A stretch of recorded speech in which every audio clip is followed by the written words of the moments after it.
Slaughterhouse 2, Casltvania returns to Netflix, and Nightmares return to the Motor City, all on this Friday edition of Spill the Guts. I like it spooky.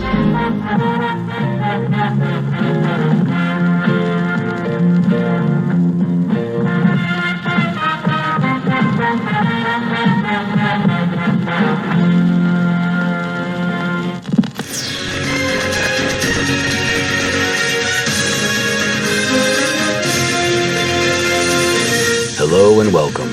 My name is Clint, and today I have many hats on, including I Like It Spooky Horror Podcast co-host, voice of your tri-weekly genre news blitz roundup here on Spill the Guts, and HorrorCon fan and vendor.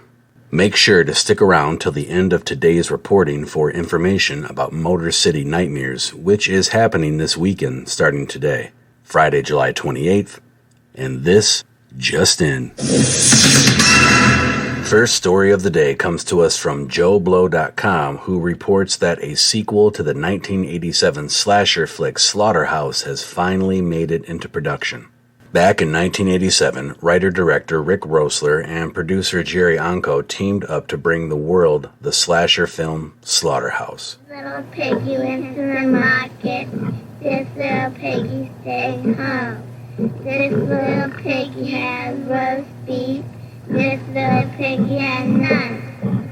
This little pig ran wee all the way home.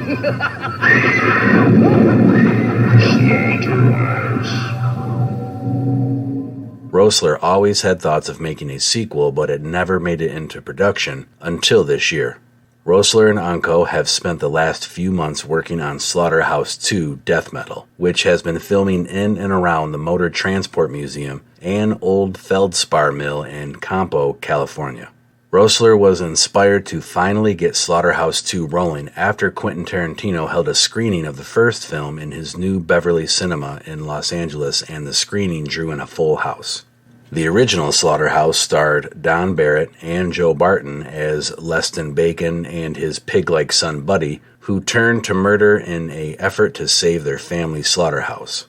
The San Diego Union Tribune reports that the sequel centers on another one of Lester Bacon's sons, Cleavon, who left the pig farm for a better life and was merely hinted at in the first movie. Like his father, Cleavon has a mute son who develops into a reincarnated version of Buddy Bacon. PointLoma-OBmonthly.com adds that the father and son team make beef jerky inside the Motor Transport Museum, an old feldspar mill surrounded by hundreds of decaying trucks. That's where they add the secret ingredient, human flesh. Cleavon's son is named Remdog, and he uses a flamethrower to dry out meat for their Wonder Jerky. Wonder Jerky sales help pay the museum's bills, with the people who buy and eat the jerky having no idea they're consuming treats made from the ground-up body parts of ill-fated hikers who are snatched from the Pacific Crest Trail. Slaughterhouse 2 is being made on a budget of $250,000. Motor Transport Museum owner Brian Butler stars as Cleavon, with local high schooler Remington Tully playing Remdog. Another local high schooler, Mary Grandona, plays a character named Ashley, and Lance Garmo, who runs the general store, the Green Store, appears as the town storekeeper. The metal band Hemlock also makes an appearance. Returning from the first film is Sherry Lee, who played the sheriff's daughter, the heroine Liz Borden. Now the character has grown up to become the sheriff herself. Lee's husband, Jim Larimore, plays a rich developer who covets the Transport Museum's land. Roessler and Onco both described Slaughterhouse 2 as a horror comedy. Roessler told CBS8.com, quote, "We have some squirting blood and those types of things. Probably not as much as the first one that we did, where we had a lot of hanging bodies." Filming is expected to wrap any day now, and the filmmakers are aiming to have Slaughterhouse 2 ready to show to distributors in January. Onco said, quote, "I am looking forward to getting this completed and seeing the finished product here and getting it distributed. And who knows, maybe there will be a Slaughterhouse 3. A behind-the-scenes look at the making of Slaughterhouse 2 Death Metal can be found at CBS8.com. It's a shame Buddy Bacon never got to come back for a sequel. Barton passed away in 2010. but I'm glad to hear that Rosler is continuing the Slaughterhouse story, and I'm looking forward to seeing how Slaughterhouse 2 Death Metal turns out. Second story of the day comes from BloodyDisgusting.com, who drops the news that Casltvania is officially returning to Netflix in a new series. Announced last year, Casltvania Nocturne is coming soon, and this time around, Richter Belmont is taking over for Trevor as the latest of the Belmont clan to suit up for a little vampire hunting adventure. Netflix has announced that Casltvania Nocturne will premiere on September 28th, and a trailer for the upcoming animated series can be found on YouTube. The Netflix Casltvania animated series ended with Season 4 back in 2021. This spin-off, based on the video game series by Konami, is adapted from the 1993 entry Castlevania Rondo of Blood and its sequel Symphony of the Night, which is set in 1792 during the French Revolution and follows Richter Belmont, a descendant of the Belmont family. Little boy Belmont. Your mama took someone from me I loved. I could kill you too. And I will. One day. We will get to the last story of the day in just a minute, but first we need to pause for station identification and hear from our podcast network, the PFPN.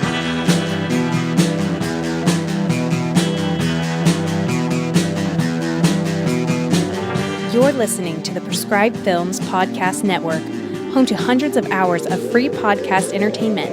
The shows on this network all have a common goal: providing you with the best discussions about movies and other forms of entertainment media.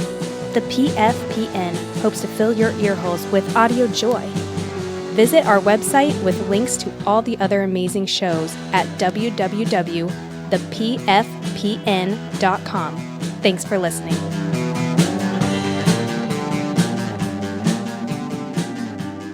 Last story of the day comes from me.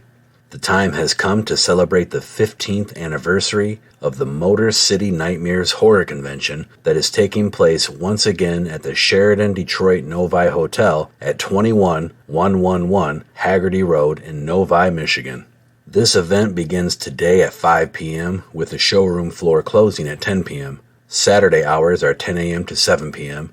and Sunday hours are 10 a.m. to 5 p.m.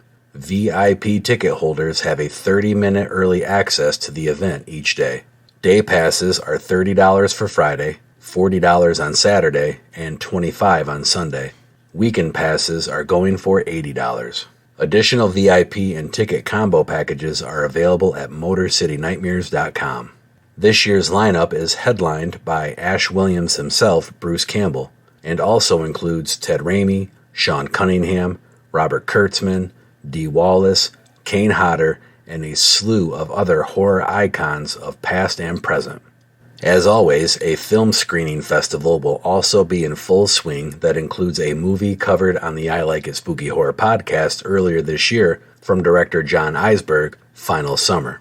Be sure to check out MotorCityNightmares.com for more info, but perhaps the most up-to-minute information, including the full celebrity lineup and complete film screening schedule, is located on their Facebook and Instagram pages. And don't forget, you can find myself and podcast feature episode co-host Brian in the vendor room at the Inkmirrors.com table, which will be located next to Ted's Marvelous Custom Gumball Emporium. Detroit City, downtown, Motown, my town, Detroit City.